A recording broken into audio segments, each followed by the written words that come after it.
10 extensions à absolument installer sur VS Code. La première extension que j'ai à vous présenter aujourd'hui, c'est tout simplement Live Server. Je crois que c'est littéralement la première extension que j'ai installée après avoir téléchargé VS Code. À quoi elle va vous servir? Lorsque vous aurez codé des petites pages en HTML, cette extension vous permettra d'avoir un serveur en local, donc sur votre machine, ce qui va vous permettre d'ouvrir les pages de votre site web. Pour ma part, je l'ai déjà installé. Je vais aller sur un projet. On va tout simplement faire clic droit, Open with Live Server. Et voilà ce que ça donne. On voit qu'une page ouverte en local, comme on peut le voir dans l'URL, s'ouvre. Et cette page va automatiquement se mettre à jour avec les changements que je vais lui apporter. Donc cette extension, elle est ultra importante, elle est ultra utile pour quand vous aurez à coder des sites en HTML, CSS, JavaScript, tout ce que vous voulez. La deuxième extension que j'ai à vous présenter aujourd'hui, c'est tout simplement Better Comments. Alors, à quoi est-ce que cette extension va servir? Elle va tout simplement vous servir à écrire de meilleurs commentaires, comme son nom l'indique. Voici un petit exemple de code que j'ai fait en JavaScript, et ce code, on va le commenter ensemble. En l'espèce, on voit qu'il y a un username et un mot de passe par défaut. On va mettre to do, changer le mot de passe. On voit que le commentaire a pris une couleur. En temps normal, le commentaire aurait été tout gris, comme ceci. Et l'avantage de Better Comments, c'est que les commentaires auront des couleurs en fonction des paramètres que vous mettez dans vos propres commentaires. Par exemple, on va faire un commentaire avec point d'exclamation, on voit que le commentaire est en rouge. Donc il faut faire super attention à ce qui va être écrit. Par exemple, je vais écrire mot de passe en clair. Si le commentaire est écrit en rouge, ça attire l'œil, on y prête attention. Un autre type de commentaire qu'on peut faire avec, c'est avec le paramètre étoile. Le commentaire sera écrit en vert. Ici, par exemple, on va écrire fonction de connexion. Et le dernier type de commentaire que je vais vous conseiller d'ajouter, c'est tout simplement point d'interrogation. C'est les questions. Là, on va par exemple écrire, faut-il ajouter un nombre limite de tentatives?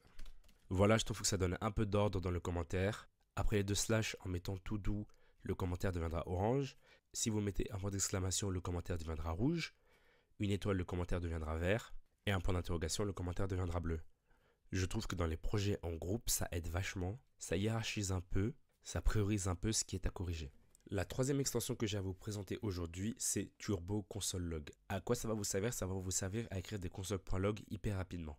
Si vous êtes développeur JS, vous savez que des consoles.log, on en fait toute la journée. Et l'avantage de cette extension, c'est que au lieu d'écrire à la main console.log, on va tout simplement faire raccourci sur Mac, CTRL Option L, et ça nous fait un console.log.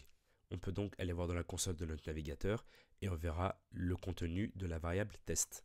La quatrième extension que j'ai à vous présenter aujourd'hui, c'est une extension que j'ai eu à désinstaller.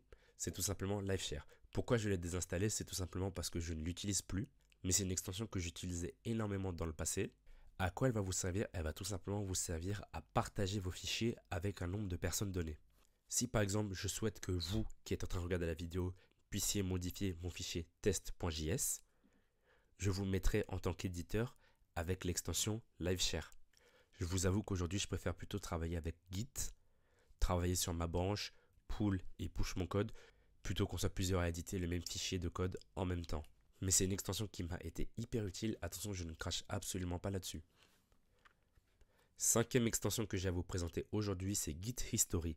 À quoi est-ce que cette extension va vous servir? Elle va vous servir à avoir un historique de tous les commits que vous avez pu faire dans votre projet, en partant du principe que vous ayez déjà fait un Git init dans votre projet. C'est une extension qui a un peu de concurrence. Pourquoi? Parce que nativement dans VS Code, on a l'outil chronologie qui nous permet de retrouver les modifications qu'on a pu faire à notre fichier. Si les modifications ont été commit, vous les retrouvez dans l'historique Git History. Si les modifications n'ont pas été commit, alors l'outil chronologie de VS Code vous sera d'une grande utilité. Sixième extension que j'ai à vous présenter aujourd'hui, c'est tout simplement Git Graph. Alors celle-ci, je vous l'avoue, je ne la connaissais pas il y a un an. Et un de mes amis m'a montré son équivalent sur IntelliJ. Et lorsque j'ai vu ça, j'ai tout simplement halluciné. Je me disais pourquoi est-ce qu'on n'a pas la même chose dans VS Code.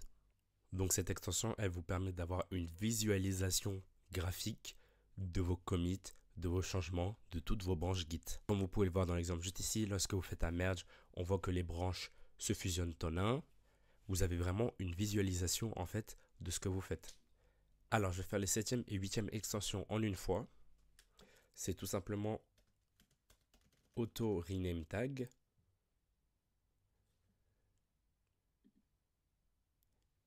qui ressemble à ça. et auto close tag qui ressemble à ça. Je vais vous montrer comment ça marche. Alors pour vous illustrer ça, je vais ouvrir une balise P et comme vous pouvez le voir, la balise se ferme automatiquement grâce à l'extension auto close tag. Maintenant, je vais écrire du contenu, bonjour, et je ne veux plus que ma balise soit un paragraphe, mais je veux que ce soit un span. Toc, et vous voyez que la balise fermante prend les modifications. J'ai donc renommé ma variable et c'est là que l'extension auto rename tag entre en jeu. Ces deux extensions vont vous permettre d'économiser beaucoup de temps. Vous n'aurez plus à courir après les balises non fermées et vous n'aurez plus à courir après les balises qui n'ont pas été modifiées sur les balises ouvrantes et fermantes. La 9e extension que j'ai à vous présenter, c'en est une qui est dépréciée mais que j'utilise toujours. C'est Bracket Pair Colorizer. À quoi ça va servir? Ça va tout simplement servir à mettre une couleur dans vos accolades et dans vos crochets. Et les parenthèses aussi, j'ai oublié. Comme vous pouvez le voir dans le code qui suit, on a les premières accolades qui ont une couleur, les deuxièmes qui ont une couleur. Et si je rajoute une paire, les troisièmes auront une autre couleur.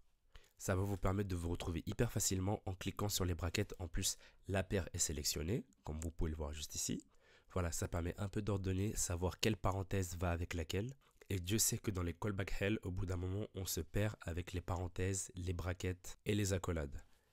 Et enfin, pour terminer, la 10e extension que j'ai à vous présenter, c'est tout simplement Import Cost.